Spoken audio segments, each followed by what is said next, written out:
Hello, it's Rafael Gutierrez, and today I'm going to talk about a couple things. The first thing I should mention is, and I'm using my phone as to remind me, is there's actually a seminar in Scottsdale, Arizona on the Peaceful Warrior Martial Arts Healing Center. And they've actually been doing it quite a few years now. It's always been a lot of fun. I've gone to, I think it was three of them, maybe two.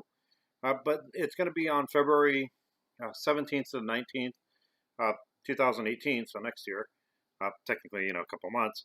And I mention it because it's one of those seminars which has actually been a lot of fun. It brings a lot of people together, and it's interesting in that we end up finding there.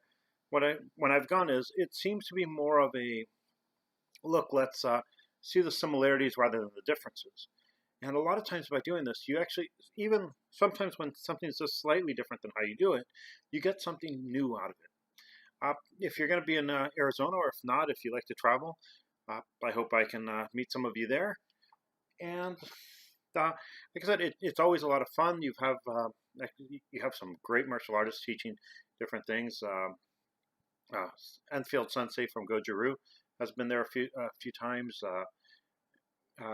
Chuck Merriman Sensei has actually been there a few times as well. Ed Sumner, which some of you may know, was one of the direct students from Shinin Sensei. He's taught a few times. Like the Shindokan is there, which they have a lot that they can teach. If you get a chance to go, usually it's a good time. It's a good seminar, nice weekend, and this time it's on a long weekend. So it makes it pretty good, really good. And I'm going to do something probably on looking at the idea of Iken Hiatsu with the clinical approach. And I've done it before, but I think I'm going to do it a little different this time. Now, the other thing I actually want to talk about is a book that I mentioned I got, and I really did like, even when I didn't get a chance to go through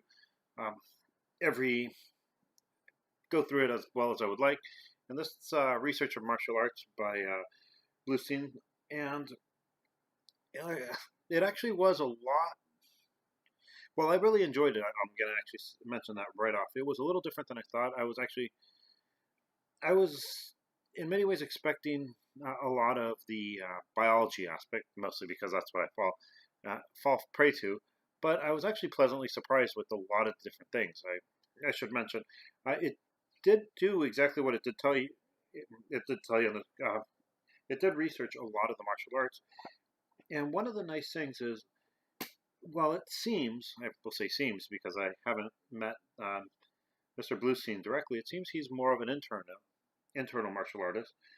Most people tell me I'm kind of following the external martial arts.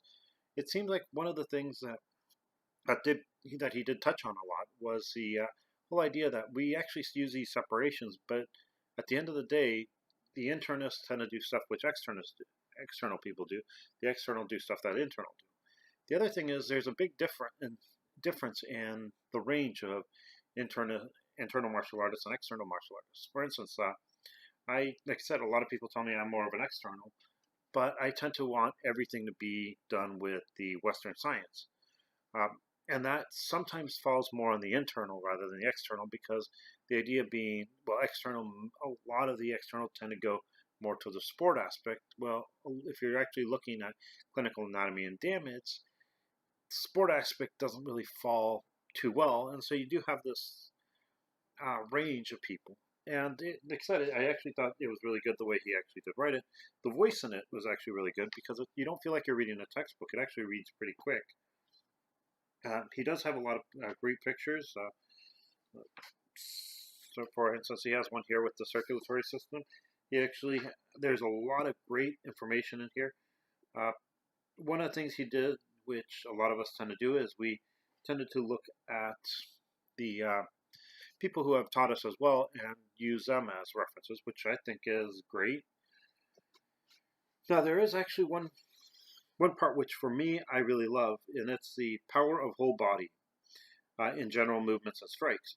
Now, one of the reasons is a lot of times people do isolate stuff, and when I teach kinesiology, I actually will tell you, we actually talk about closed chain kinematic movements and open chain kinematic movements. And most natural movements that develop the most power tend to be the uh, pretty much the ones that are using your entire body. The ones that are just using one joint usually don't develop as much force because, well, if you think of using just your arm versus your entire body, he actually had a lot of explanations on how that works, which I thought was great. And it's just one of the chapters that I really did enjoy. Now, like everything, there are things that you won't like about certain things, and a lot of them were things that were kind of a I may be looking at it at a different angle. But the truth is, I couldn't argue with any of the stuff he actually put in because it was backed up by research, and that's really what he actually did a really great job in. Is he researched everything. He has a lot of great points that he does make, and even if you disagree with something, well, you have to sit. You actually have to give him that. It's actually it actually is well researched. It did open my eyes to a lot of different things. One of the big things is realizing that while I have always seen myself more of a, this is how it works and why, and I really never paid too much attention to the more of the philosophical aspects of internal arts. I did realize the importance of them, even in the art I did, and so I will actually tell you, it's actually if it's if you're, it's actually a really good book to actually look at, especially if you want to know about a lot of different martial arts. I do also have his another book he wrote, which is for people who are uh, teaching martial arts, and what I will talk about that more as I finish that one completely. But I just wanted to say that yes, it's the one of the things that happens with a lot of books is they're perfect for the time period you're at. Now, this this one, the research of martial arts, he tended to try to go into a little bit of everything, and so he went into these broad terms, which is actually great. Like I said, for me, I got a lot out of it. Uh, and maybe someone who was an intern, more into the internal martial arts, might think of it as a well, I already know the stuff. But then he also have the stuff of external martial arts, which someone who did internal might not have gone as deep into it as he did. So overall, like I said, a great book. I really enjoyed it. I actually ended up going through it twice, and both times I found a lot of information in there. Like I said, if you are interested in something where you go into the different aspects of martial arts, this is actually a great book for it. If you're looking for bunkai and application, well, that's not what the book's about. The book really is trying to show you the variations within martial arts, why one thing works and why one thing works for one style and might not necessarily be done in another style. And like I said, for what it is, it's a great book, and I'm glad I have it, and I'm glad I've actually got a chance to go through it. So that's a quick just overview of the book. Like I said, he goes into a lot of different things, which, like I said, I learned a lot about different ideas behind martial arts, which I honestly will say I didn't know everything about before. Uh, if you, I'm sure for some people it'd be well, it skims the surface of everything, but you think about it, you're talking about an inch thick book, a lot regular print. Really are talking about something that it isn't as in depth as it could be with that.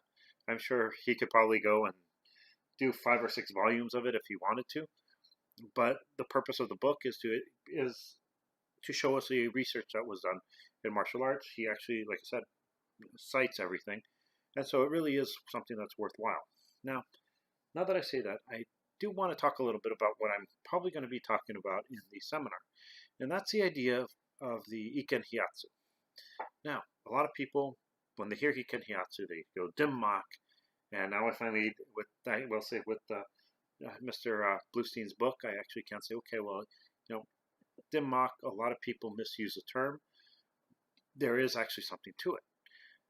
Now, one of the things when I first did the whole idea is of Iken Hyatsu as a way to train, I actually decided, okay, what does Iken Hyatsu really mean? And technically, it's a philosophy. It's that you should try to end a fight with one move. Everything should be one. Now, that is something that is really in karate. A lot of people say, oh no, that's in swordsmanship and bow. The truth is, in karate, it's meant to be a self-defense. In self-defense, you want to end the fight as fast as you can. Now, a lot of people say, well, this is impossible because, you can't, if you watch boxers, they don't knock each other out all the time. And one of the things that you'll notice, though, is when you're dealing with something like boxing, you have safety equipment to keep from having serious injuries, which means that you may not necessarily get the knockouts or the death, the disabling blows that you would have in otherwise. If you really want to look at what disabling blows are, the Nikken Hyatsu, you don't want to look at the sport as it's done under normal circumstances. What you want to do is look at the injuries. Now, a lot of people will tell you this is messed up. I mean, instead of looking at, how to win the game, you're now looking at how to injure someone so they cannot compete anymore. And that's a big difference. I mean, you think about it. In MMA, a lot of people talk about the brutality, but one of the things you notice is most of the time, at the end of the bout, both athletes are standing right next to each other or right next to the ref, so things can happen. In boxing, usually people win based on points. It's, yes, it can happen with knockouts, it can happen with submissions, if you think about it, both of you are alive. And I'm not actually saying, submission isn't a disabling blow. If you think about it, if someone's doing an armbar, and instead of doing it slow so you have time to tap it, they just grab you, boom, your arm's no longer functioning, it's a disabling blow.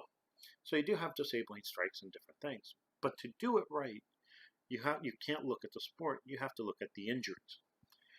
And so, as I was doing this, I found that there are different ways people can cause disabling or strikes that end the fight. One of them is actually to stop breathing. If you actually remove the airway, if you remove the ability to get air into your body, people pass out. It's over. It doesn't matter. You can't breathe. Your fight is going to be gone.